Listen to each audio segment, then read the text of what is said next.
Ladies and gentlemen, welcome back to another very late night episode of Holy Plot. Please send help. Please, please, please. This is Liam, Jacob, James. We just watched Godzilla. No, well, it's not called that. Godzilla's in it. We just watched Monarch Legacy of Monsters, the first two episodes, which dropped on Apple TV Plus. You can watch the first episode for free, I believe. If this sounds at all interesting to you, go check it out. I am easily, out of your co-host here, the biggest Godzilla fan. I've seen... For sure. Yeah. I've seen... I don't want to say almost all of them. I've seen a ton of them, though. And I really love all of them. My co-hosts here have seen basically only stuff in the Legendary verse. Yeah, shameful. I'm unfortunately a bit of a noob in this department. I've seen 2014 Godzilla and then Godzilla vs. Kong and Skull Island. James has basically just played Skyrim, and then that's about where his media literacy ends. That's it. And then Jacob, I'm not sure what his excuse is, but it will be rectified. That being said, I think we all are feeling pretty good about this show. Jacob or James, what do you think about this one? Yeah, so I think it's a pretty risky idea to turn the infamously hated on human characters in these monster projects and try to make like a drama out of it. I know that these are always like the detracting factor for people, and I was very shocked that they were willing to take a concept that people, I'm not going to say hate, but strongly dislike, and make it good. I thought that was a really impressive way of going about it. I'm really enjoying this, just from a TV show standpoint. I think it's pretty good, solid TV. I figured that if you did take those subplots and you actually really embrace the idea of taking a story in like the Godzilla universe and then really embracing the ground level feel of it, what is it like just to be a person in this world? I thought that could be pretty cool. And I thought we got a little bit of that. A big example is when they go to Japan and they have like signs for Godzilla and early warning systems. Stuff like that I actually thought was really cool. I think if you were going to do a show like that that's really focusing on humans, I think this is about as good as it can get. Maybe a little bit more monster stuff, but this is pretty good. Yeah, this is just an uber grounded depiction of what it is like to live in this world. So if that doesn't seem like it's for you, if you're going to see Big Monkey Punch Big Lizard, this is not quite that, but I still think it's pretty enjoyable, and you'd have a good time watching it. But it is very slow. This is a slow TV show. I mean, this was like 2 hours, and we're just getting started, which I appreciate and I really like. And I think there's a lot of potential here for them to kind of play into the Stalker vibes, the Lost vibes. I think you could really generate a good show out of this, and I understand why they're giving it the budget they're giving it. Liam, you're like the guy, so what did you think of this in the context of the wider franchise? All right, chat. Diaper-wearing babies are all done. Time to put on my annoying elitist hat. Hear me out, gang. If you want the perfect human-level Godzilla content, you in the West specifically need to watch... That's getting annoying. You in the West specifically need to watch Shin Godzilla.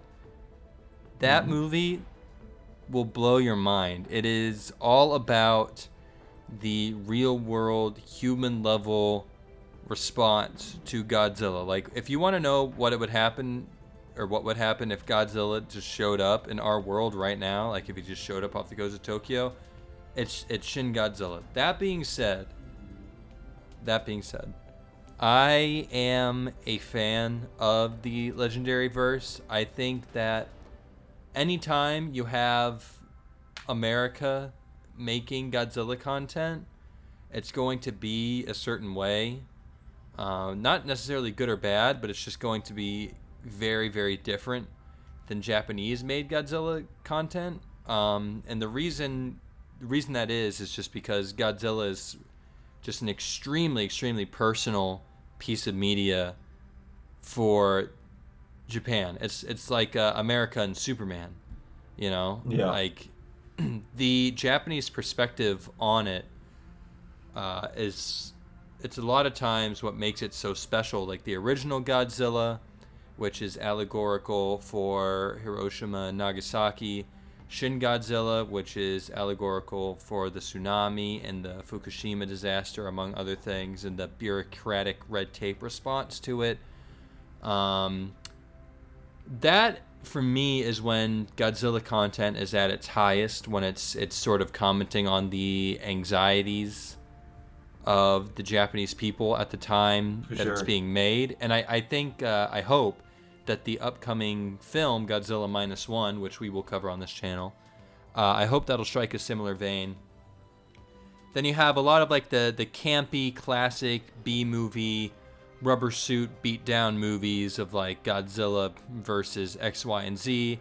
And those are just a whole lot of fun, and they're great special effects. But again, the downside to those movies, as they were mentioning, is the human plot, and it feels like in some of those earlier movies you're kind of slogging through the human stuff to get to the monsters. And I was feeling in this show that it was almost like watching a really good Godzilla movie, but with all the monster part like edited out, where usually you have like a human plot guiding you to a big monster set piece, which there were some in the show, granted. But it's not the main focus. And even in something like Shin Godzilla, you still have those huge, jaw-dropping set pieces. We are only 2 episodes in.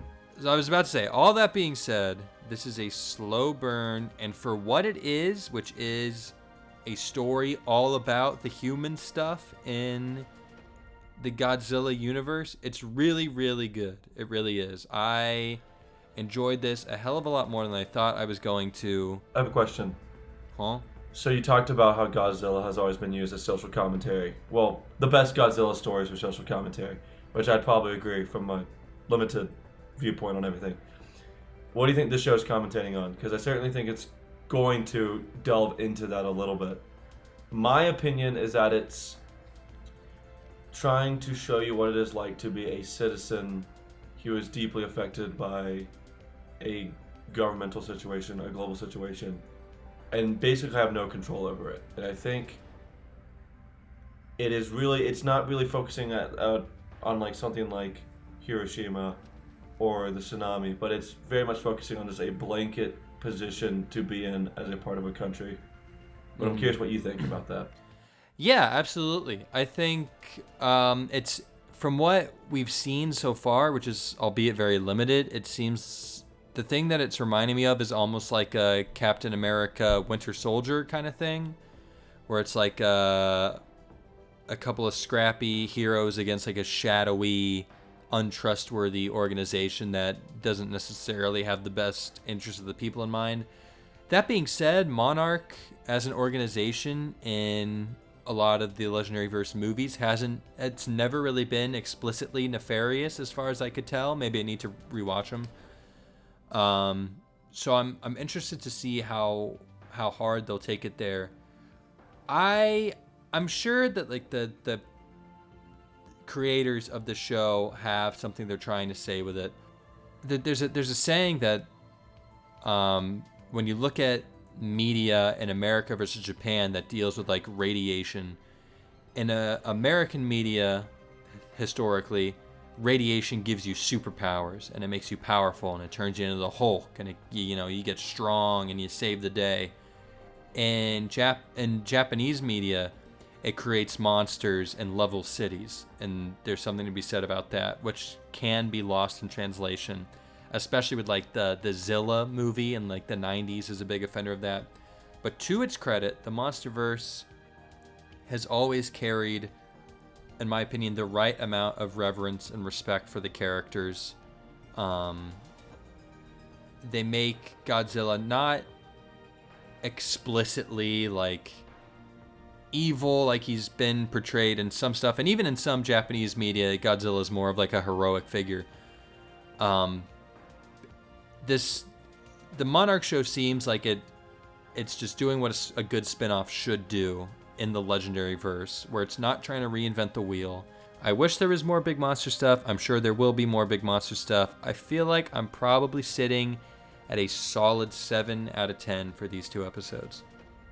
I would say 2 other things. When the monsters do show up, the effects are fantastic. Unbelievable, Like, honestly. you've probably seen the trailer and you've seen how good it Crazy looks. stuff for a TV show. And it's crazy for a TV show. And human characters that we do have, they are good. I do want to mention, it is very cool what they're doing with Wyatt Russell and Kurt Russell.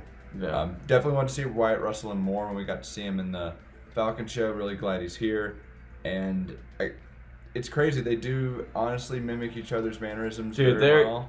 uncannily It's uncanny. similar to one another. So Yeah, I it's can't wait to see uncanny. them play off that more. And I'm going to probably give both episodes a really strong 7, and I'm hopeful that the show keeps going strong. I think it could go up. It could go up.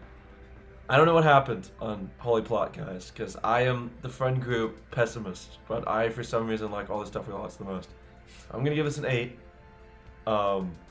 Ironically, we have 2 Gareth Edwards movies, and then from them, 2 very strong, focused spin-offs on the smaller characters in the worlds, with Andor and this. Yeah. So I think, please make this like Andor. Make this a very focused, nuanced, small scale, but like big emotional stake story. I think there's a lot of potential here.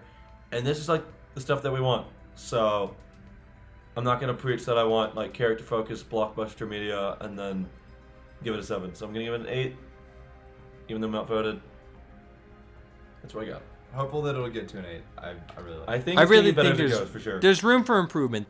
The central mystery and plot, holy plot even, of the show is engaging enough and interesting enough that I'm excited to tune in next week with episode 3. We're definitely going to keep covering it. If this is something you like, sound off in the comments.